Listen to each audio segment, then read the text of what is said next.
Sabe aquela decisão de negócios que, nossa, tira o sono? Uma escolha que mexe não só com o bolso, mas com a nossa paz de espírito? Pois é exatamente esse tipo de dilema que a gente vai analisar hoje e com uma ajuda, olha, bem inesperada.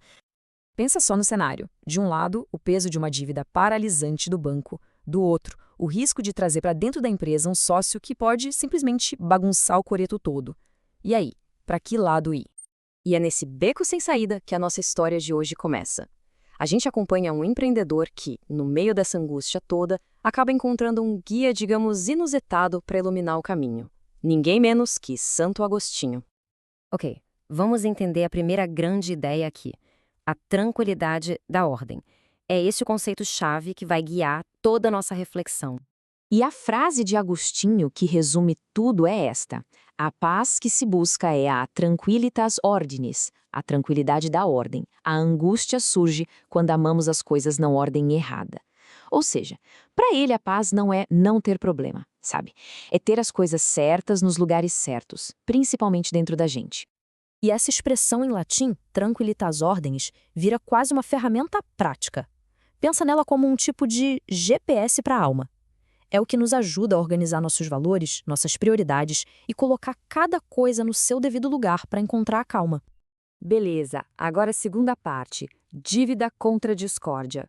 Vamos pegar essa filosofia e aplicar na prática, nos dois caminhos que o nosso empreendedor tem pela frente. Olha que interessante essa comparação. Com o banco, temos a servidão temporal. É um fardo externo que força a gente a viver pensando no amanhã. É como atravessar um deserto. Já com o sócio, o risco é uma tempestade interna. A discórdia ameaça a alma do negócio. É uma tempestade dentro da própria casa. A escolha é bem pesada, né? E tem mais. Olha essa reflexão. Se deve ao banco, cada hora do dia não pertence mais a si, mas ao pagamento. Isso aqui é forte. Mostra que o custo de um empréstimo vai muito além do dinheiro. É sobre perder o controle do próprio tempo, do próprio foco. É uma escravidão, mesmo que tenha data para acabar. Mas e o sócio? Bom, Agostinho também alerta para um perigo aí que ele chama de libido dominante, o desejo de dominar. É aquela vontade de ter poder, de controlar. E isso é a receita para o desastre em qualquer parceria. É quando o sócio se importa mais com o controle do que com o propósito do negócio. Certo. Terceira parte. O princípio que nos guia, a chamada ordem dos amores. E aí vem a pergunta de US$ 1.000.000. Como escolher entre esses dois caminhos tão difíceis? Para Agostinho, a resposta está em colocar os amores na ordem certa. E a bússola para essa decisão é essa frase aqui: a medida do amor é amar sem medida, mas a medida do negócio é a preservação da paz. Uau! Ou seja, no fim das contas, o que mais importa na hora de decidir nos negócios é o que vai preservar a paz, a harmonia. Então, Agostinho basicamente nos dá uma hierarquia, uma ordem de prioridades. Em primeiro lugar, ame o seu trabalho, o seu propósito. Em segundo, se for preciso, suporte um fardo externo, como uma dívida. Mas, em terceiro, e talvez o mais importante, nunca, jamais entregue seu espírito ao caos de um conflito humano. E com isso chegamos na parte final, a escolha pela paz.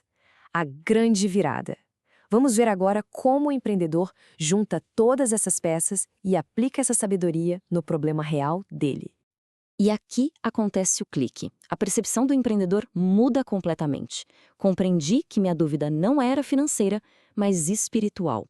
Ele saca que o problema não era o dinheiro, era o medo, era a falta de confiança na própria capacidade e, claro, a desordem nas prioridades. E a partir daí a decisão final fica clara. Ele conclui: primeiro, eu temia o banco porque não confiava na minha capacidade de honrar o tempo. Depois, eu buscava um sócio não por amizade, mas por medo da responsabilidade. Então ele decide: prefiro a austeridade de um empréstimo, que é um deserto com fim. Resumindo, ele escolhe o fardo que mantém a casa em ordem e o propósito intacto. E tudo isso se resume nesta frase espetacular: é melhor dever moedas ao mundo do que dever a paz ao próprio coração. Poxa, isso aqui é um princípio para a vida, né? A paz de espírito é, no fim do dia, o nosso bem mais valioso. E com isso fica a reflexão. Entre um deserto com um final conhecido e uma tempestade sem previsão, qual caminho a alma escolheria? Essa pergunta vai muito além dos negócios, né? É sobre como a gente encara os desafios da vida e o que a gente prioriza para ter tranquilidade. E agora, a gente quer saber o que vocês acharam dessa reflexão. Compartilhem suas perspectivas aqui nos comentários. E claro, não esqueçam de se inscrever no canal e compartilhar essa análise com mais gente. A gente se vê na próxima.